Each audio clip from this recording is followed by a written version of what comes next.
My mother died in 1986 when I was just 21 years old.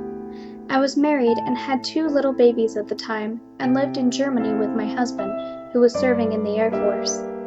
Her death was devastating to me. I had been able to go back home for a month or so when she got sick and was there when she died. She had been sick for most of the last 10 years of her life, and she died relatively young at the age of 60 of a combination of lung cancer and a brain tumor. In the last weeks of her life, she said some pretty amazing things. Once, when I was sitting quietly with her, she looked over to me and said, "Dying is like walking through a thin veil. Sometimes, even now, I can see through it to the other side." When I returned home to Germany, my anguish really set in and I was nearly inconsolable. As I fell asleep crying one night, I begged God to help me because I didn't know how I was going to go on. A couple of hours later, our phone rang. Now keep in mind, no mobile phones then. Every phone was a landline, no internet, so our only contact with family back home was letters and phone calls. We often got calls in the middle of the night because family calling from the States would forget the time difference. I was a little bit excited thinking someone from home was calling. I picked up the phone and said hello. There was a familiar few seconds of static that usually accompanied an overseas call, so I knew it was someone calling from home. "Hello? Hello?" Then I heard my mother's voice. "Hello, Becky." "Mom?" "Yes." "But you're dead." "I know, honey. I just wanted to tell you that everything is going to be all right. You are going to be all right." Her voice started fading away. "Wait, how are you talking to me? I don't understand." "Everything is going to be all right, Becky. I love you.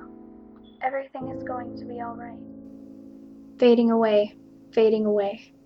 "Mom? Mom?" And she was gone. I stood in the living room with the phone in my hand for several minutes, crying, remembering the sound of her voice assuring me. Then I hung up the phone and went back to bed and slept through the night for the first time since her death. I woke in the morning vividly remembering everything. I thought it must have been a dream, but what a wonderful dream. I was thankful for such a wonderful image. I believe that God can give us dreams that when we need them, and will often give us messages through them that we are unable or unwilling to hear when we are awake or conscious. I felt happy and peaceful. My husband woke up a few minutes later and turned to me. He said, "Who called last night? I heard the phone ring, and you get up to answer." "It was no dream." Alright, thanks again guys for listening. This was the second story that my friend shared with me recently.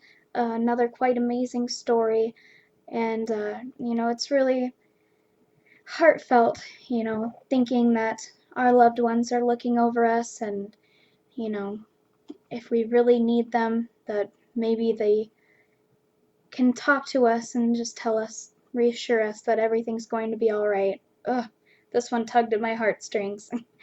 Anyway, if you want to hear more amazing stories, terrifying stories, otherworldly stories of any kind, please stay tuned, subscribe to my channel. I will have many more, and please, if you have a story that you want to share, I would love to narrate it for you and share it with the world.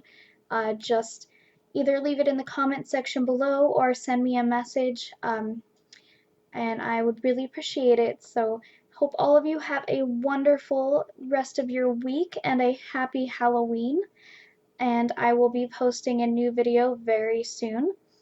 So once again, guys, thanks for letting me terrify you.